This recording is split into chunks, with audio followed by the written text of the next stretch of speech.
Welcome to The War from Boise, Idaho. This is your host, Adam Graham. If you have a comment, send it to me at box13@greatdetectives.net. Well, today we have a special treat for you.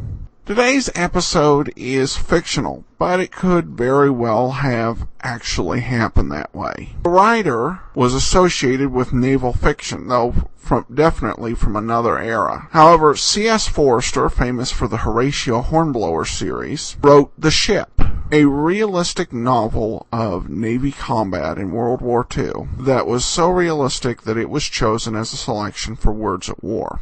So here now, from July 24th, 1943, is The Ship.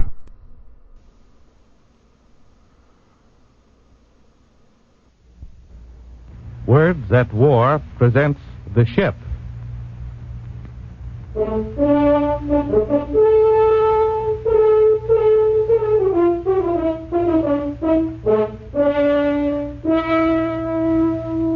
With 500,000 men in the Royal Navy, it is inevitable that there should be some coincidence of names and ranks between characters in this book and officers and ratings now serving.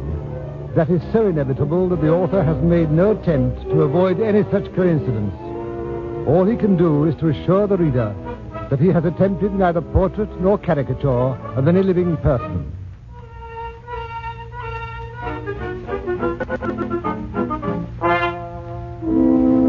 You'll find that written on one of the front pages of a book I read a few days ago. The Ship by C.S. Forester.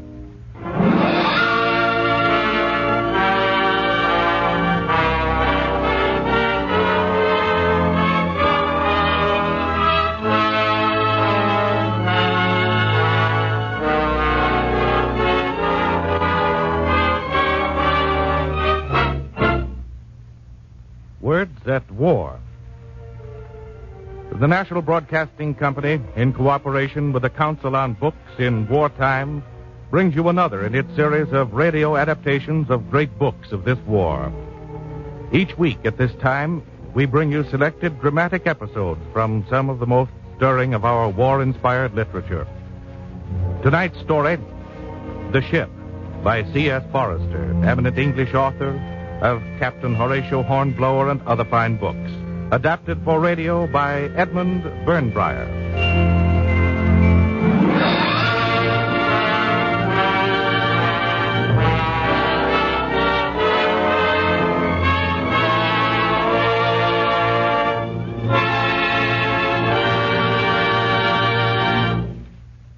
The Ship is a glorious yarn about a glorious British vessel and the men aboard her. A novel.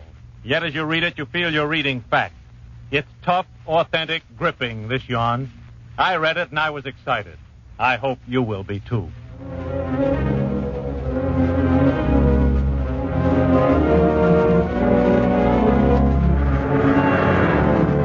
If the convoy didn't get through, Malta might fall. The convoy had to get through. And there were only these 5 light cruisers and a dozen destroyers to get it through. The ship, HMS Artemis, was a light cruiser.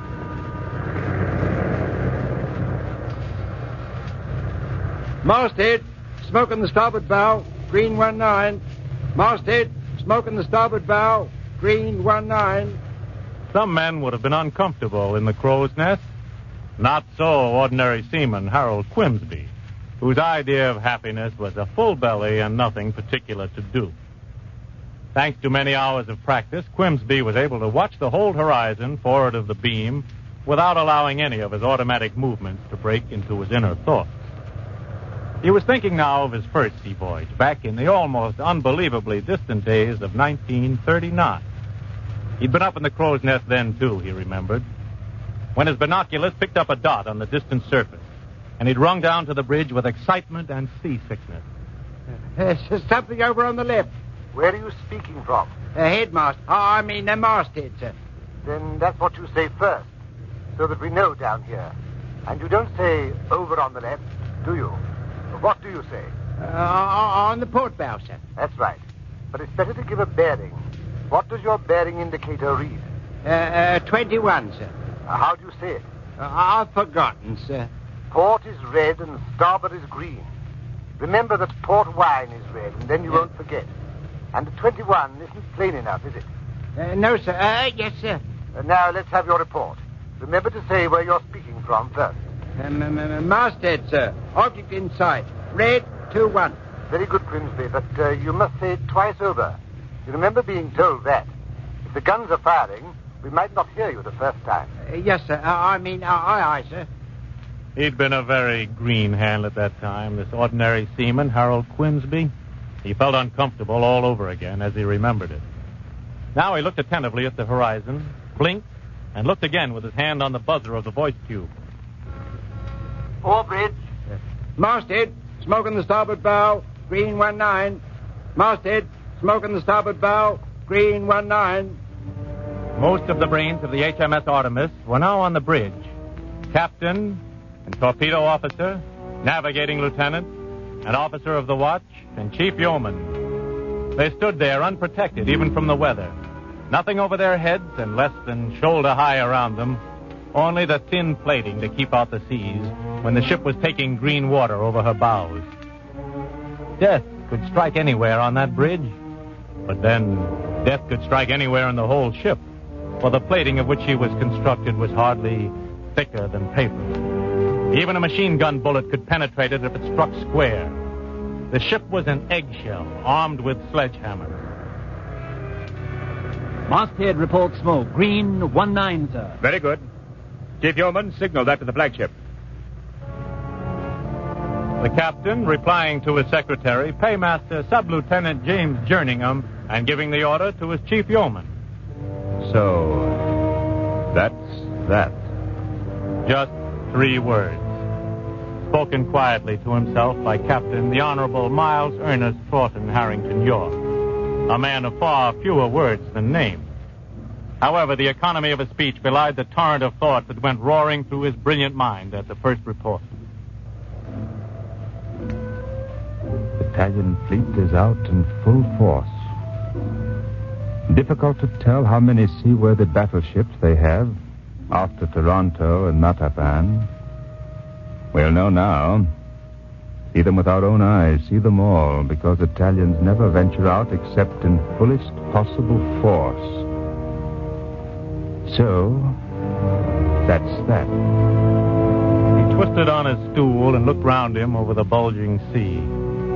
There on the port quarter wallowed the convoy, the fat, helpless merchant ships that carried within them the salvation of Malta. Food, new inner tubing for anti-aircraft guns, shells, heavy guns, mountings, and ammunition. The convoy had to get through. And if it were reckless to risk it with such a frail escort, then recklessness must be forgiven. You can see the smoke now, sir. The flagship signal, sir, letter K. Acknowledge the flagship signal, Chief Yeoman. The signal from flagship to port specified that Scheme K would be carried out under the circumstances, with moderate wind abaft and the enemy to leeward. The captain had foreseen these tactics, for already open on his knee were the typewritten orders which laid down what each ship should do under Scheme K. Signal's down, sir. Port 10. 210 revolutions. Port 10. 210 revolutions. The convoy was executing a wheel to port under full helm. The cruisers were turning more gently and increasing speed. And the destroyers in the advance screen were doubling around. It was a beautiful geometrical movement. Steady. Midships. Midship. Then another signal ran to the masthead of the flagship. It fluttered, waiting for acknowledgement, and then went down. Starboard 10. Midships. Starboard 10. Midship. Bridge. Ships in sight. Ships in sight. Upon getting more complete details from Quimsby aloft, Paymaster Sub-Lieutenant James Jerningham turned to yell the message to the captain. 6 big ships, 6 destroyers. 2 leading ships look like battleships. Might be heavy cruisers. Others are light cruisers. The captain figured quickly in his mind that if Quimsby could see them now, the enemy ships would be in sight from the bridge in about 4 minutes. The voice of the range taker began its chant. Range 210, range 205, range 200. In exactly 4 minutes, the enemy shot up suddenly over the curve of the world, climbing over it with astonishing speed. Port 15.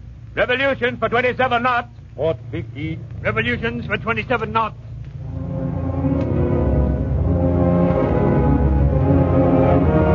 visibility was at its best. The enemy ships made hard, sharp silhouettes against the blue and gray background.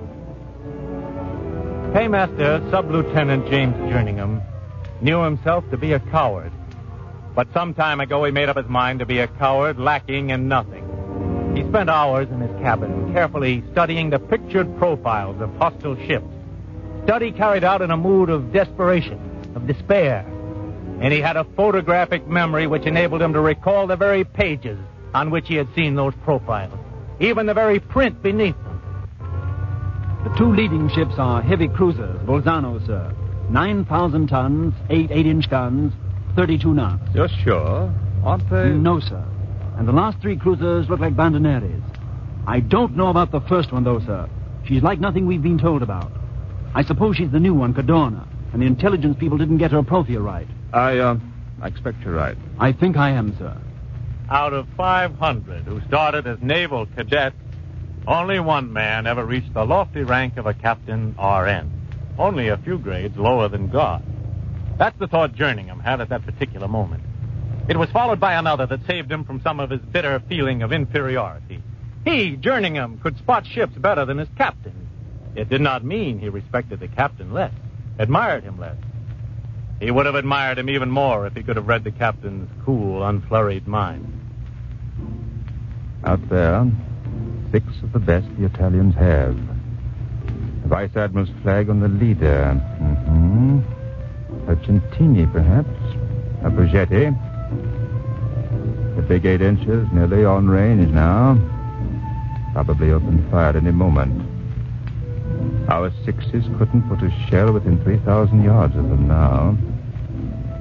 They know their superior strength. Undoubtedly been informed about it from the air. Possibly that's a screen out there for a stronger force. More heavy cruisers, perhaps, and battleships. Why should they wait for reinforcements? 2 heavy cruisers and 4 light against our 5 light cruisers. If they know their business, they'll turn to port, close with us, and finish us off. If we knew ours, we would run like hares. Let the convoy go. Let Malta go. Later, the captain's report read, At 1310 hours, the enemy opened fire.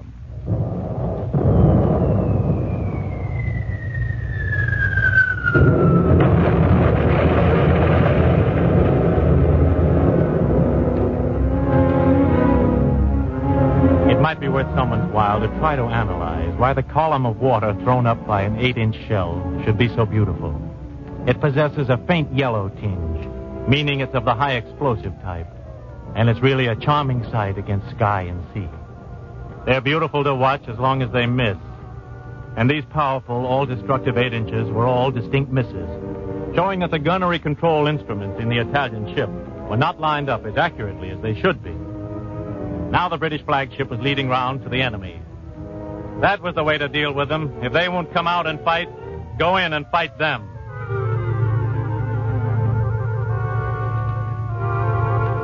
Range 1700! Range 1700! It was leading seaman Alfred Lightfoot's job to take ranges quickly. That was his personal contribution to the perfect fighting whole, which was the ship. And he did what he was supposed to do without distraction. Blimey, if a shell's got me name on it, I'll get it, and from no other shell. 21 seconds ago, he'd seen the flashes of the guns at which he was pointing his rangefinder, and already Alfred Lightfoot had forgotten them.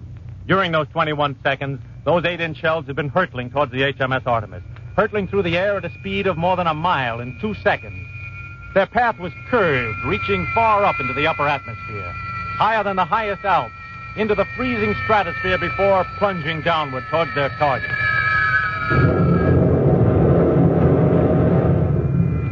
Suddenly, Alfred Lightfoot heard a noise as of rushing water and of tearing sheets.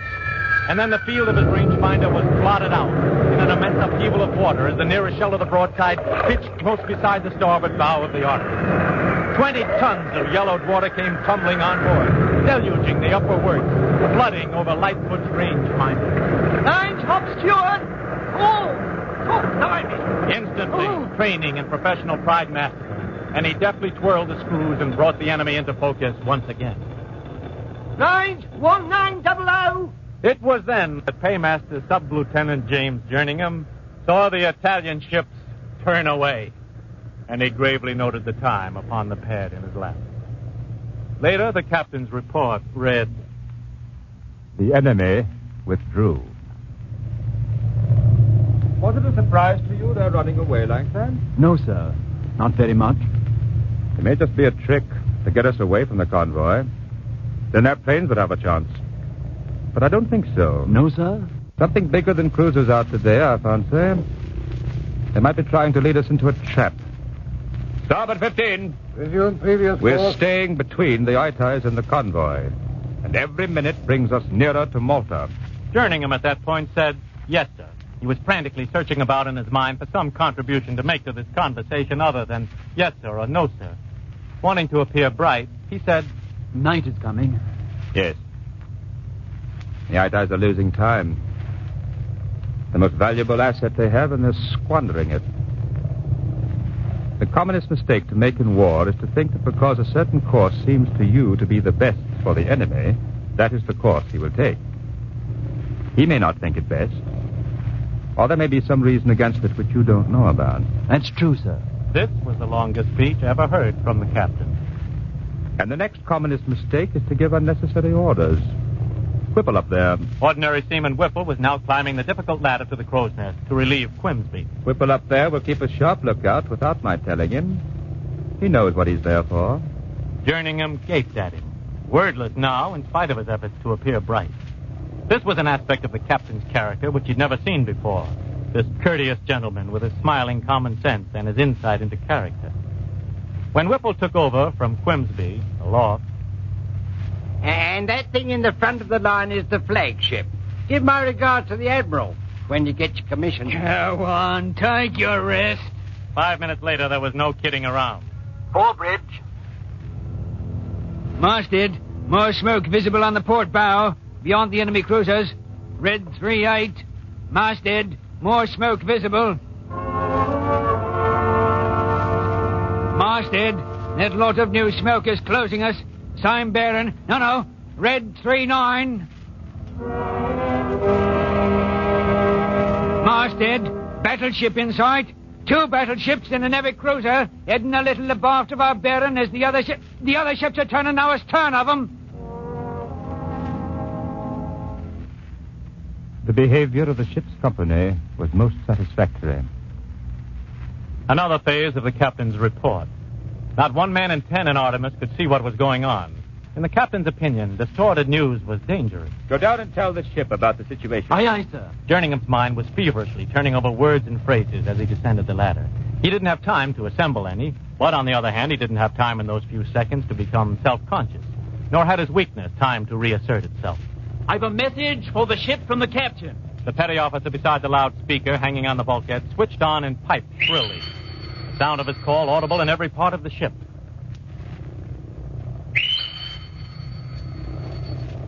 The captain has sent me to tell you that we've got the entire Itai Navy in front of us. Battleships, heavy cruisers and all. They've run away from us once, the heavy cruisers have.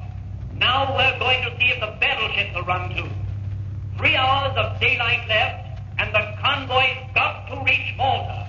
Good luck to us all. There's none like us. Revolution for 31 knots. Make smoke. 3 minutes of smoke meant a smoke bank 1.5 miles long. Far too wide for the enemy to watch with care all along its length. Later, the captain's report. I found the smoke screen to be extremely effective. The smoke bank allowing for spread would be 1/4 mile thick. The captain had solved a complex mathematical problem in his head. He turned to the voice tube beside him. Captain, gunnery officer. Gunnery officer. I'm turning to starboard now.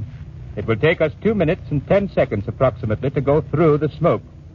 You'll find the Itais about red 5 when we come out, but I shall turn to port parallel to their course immediately. Open fire when you are ready. All right? Yes, sir. And by guns. Turn 8 points to starboard, quartermaster. Starboard, 15. Pivot, midship. Stop making smoke. And the order went down through 5 decks to Stoker Petty Officer Harmsworth in the boiler room. Now the Artemis was heading squarely into the smoke, solidly away to starboard. One moment they were out in that clear sunshine. and the next they were in reeking, oily darkness. Call the masthead and see if the lookout is in the smoke. Masthead reports he's in the smoke and can't see anything, sir. 30 seconds. 55 seconds. 1 minute. 75 seconds. 90 seconds. 105 seconds. Not long to go now, and the smoke was just as thick as ever. Extremely good. 2 minutes. The captain could see the navigating lieutenant plainly now, and the Italians could just about see the shadowy gray form of the Artemis emerging from the smoke. 4:15. And Artemis, beautiful in the sunshine, swung round to turn her broadside upon the colossal force. Long before the Artemis emerged, however, the gunnery lieutenant had given order, All guns, load! This took only 15 seconds to accomplish. Therefore, when broadsides was effected and the last gun-ready lamp came on, it needed only one word to throw 1/4 of a ton of steel and high explosive from one ship moving at 31 knots to another ship moving at 20 knots, 9 miles away. Open fire! Up, ladder, up! Later, the captain's report read, Hits were observed. Up! Up! Up! 12 shells were in the air at once, while the fountains raised by the 6 preceding ones still hung poised above the surface. Every 10 seconds, the guns were ready and loaded, and every 10 seconds, the shells were hurled out of them. 4 hits with 6 broadsides was good shooting. And the Italian Navy was firing back straight at Artemis now. There were bright flashes all down the line, and sea and air were flung into convulsions. Up! On the bridge, the sudden crash of the guns made Jerningham jump. It always did. He hoped none of the men on duty up here had seen him jump. The second time, he was sure his feet had left the deck. The din was appalling, and with every broadside, he was shaken by the hot blast of the guns.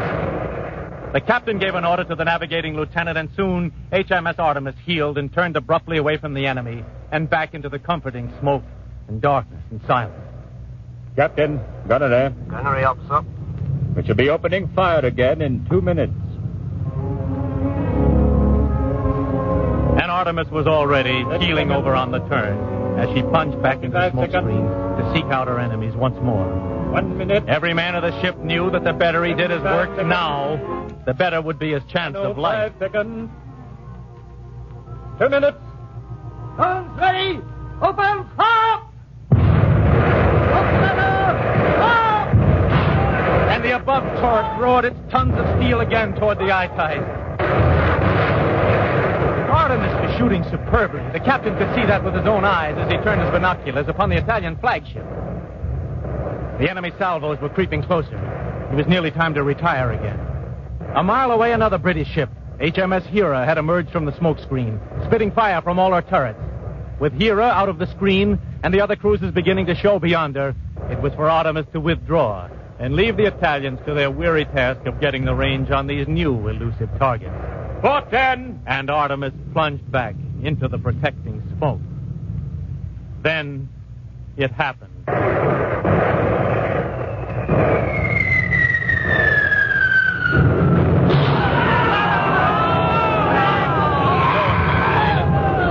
Salvos had been fired at Artemis without scoring a hit. Now, when she was invisible in the smoky fog, a chance shell hit her. It was an 8-inch shell that hit the cruiser. It struck the ship's side a yard above the waterline, and it penetrated the main deck as it burst, flinging red-hot fragments of steel all around it. And with the fragments came the flame of explosion. The X-gun turret bore the brunt. The officer at the shell ring and the officer at the ammunition hoist killed by the jagged steel. 1 minute they were alive, and the next they were dead. 1 moment they were men, and then the shell burst right in their midst, and they were nothing. Nothing. The petty officer in charge of the lobby and the others survived them only by a few seconds. They died by fire, but it was a quick death. Ship's on fire aft, sir. Yes? Pretty badly, apparently, sir. Very good, Jerningham. Thank you. One turret was out, but the A and B turrets were firing away beautifully, all 4 guns in white-hot action. At that moment, a shell was fired from HMS Artemis, which changed the face of the war, altered the whole history of the world. Men and women in Nigeria or Czechoslovakia would feel the impact of that shell upon their lives. Headhunting cannibals in Papua Siberian nomads seeking a scant living on the frozen tundra of Asia, toddling babies in the cornfields of Iowa, and their children's children would all in years to come owe something to that shell. Of the 4 shells fired in that salvo, 3 of them missed. The 4th, the shell from the left-hand gun in turret A, hit. Later, the captain's report read, The enemy turned away, and the action terminated.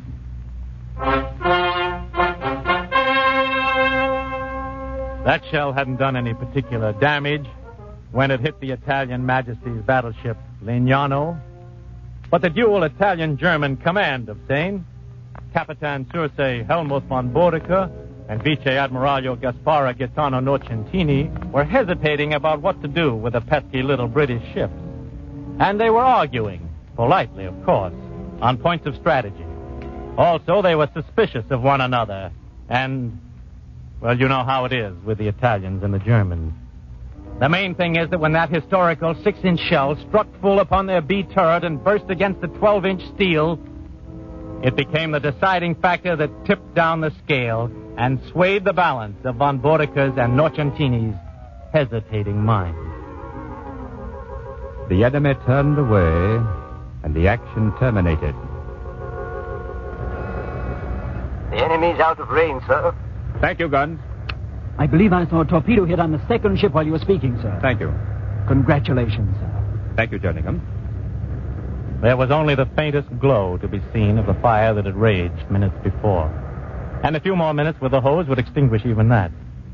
The ship emerged into the fading dusk, for it was now beginning to grow dark. Then the captain suddenly tensed himself as his roving eye caught sight of a twinkle of light ahead. And then he was able to relax and even smile a little to himself in the twilight. For that was the evening star shining out over the Mediterranean.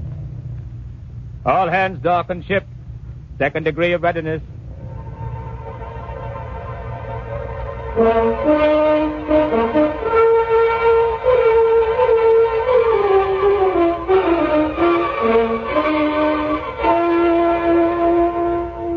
Yes, the captain could now light his pipe.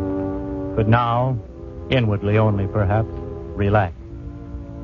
He could now afford to indulge in the luxury of quiet thought. This long struggle will someday have an end, I suppose, but not now, and not for months and years to come. And even when it does end, the freedom which the struggle will win can only be secured by eternal vigilance, eternal probity, eternal goodwill, and eternal honesty of purpose. That will be the hardest lesson of all.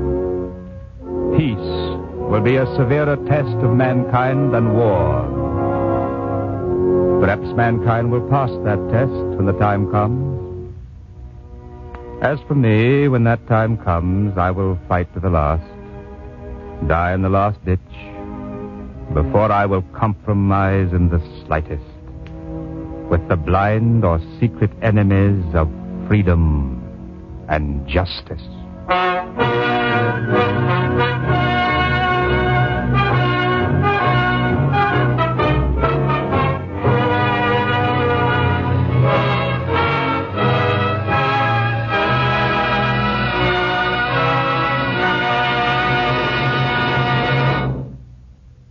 You have heard the 7th program of Words at War, a series based on the great books of this war. This evening we presented The Ship by C.S. Forrester. The script was written by Edmund Burnbreyer of the NBC script staff. Next week you'll hear Robert St. John's book, From the Land of Silent People. The narrator tonight was played by Alan Bunce. House Jameson was the captain. Other members of the cast were Victor Beecroft, Sid Cassell, Humphrey Davis, Ian McAllister, Shirley Oliver, and Alfred Shirley.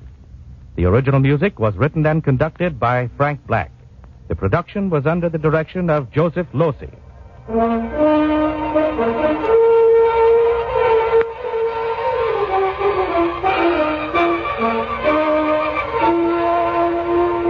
This program has been presented in cooperation with the Council on Books in Wartime to the National Broadcasting Company and the independent radio stations associated with the NBC network.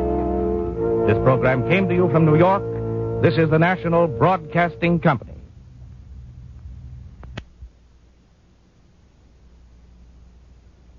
Welcome back. Well, a very well-told story, and those who've listened to, for example, or read Horatio Hornblower will see a lot of parallels in some ways with the characterization. I guess that's the one advantage of the novel, being able to get into different characters' heads in terms of the adaptation. Well, we did have one listener comment I wanted to share. This came from C. Peterson, who says these episodes, and this was regarding the This Is War series and Behind the Gun, give a very interested and sanitized view of war. Being a veteran of war myself, I know how ugly it is. Thank you for putting these glimpses into my father's war out there. Well, I'm glad to help and to provide that information. Of course, there's always going to be some limit in terms, particularly when you're dealing with information that's broadcast over the airwaves. But I think Man Behind the Gun and certainly the USS Boise episodes were very powerful, I thought. But there's not a way to fully capture all of the ugliness and of war within the limits of broadcasting essentially what's required to be a family program. So, but I do appreciate your comment. Thanks so much, and thank you for your service. That will do it for today. If you have a comment, email me, box13@greatdetectives.net. I welcome your story or that of loved ones who served during World War II. Ken Curlin provides our opening theme music, KenCurlin.com. I am your host, Adam Graham.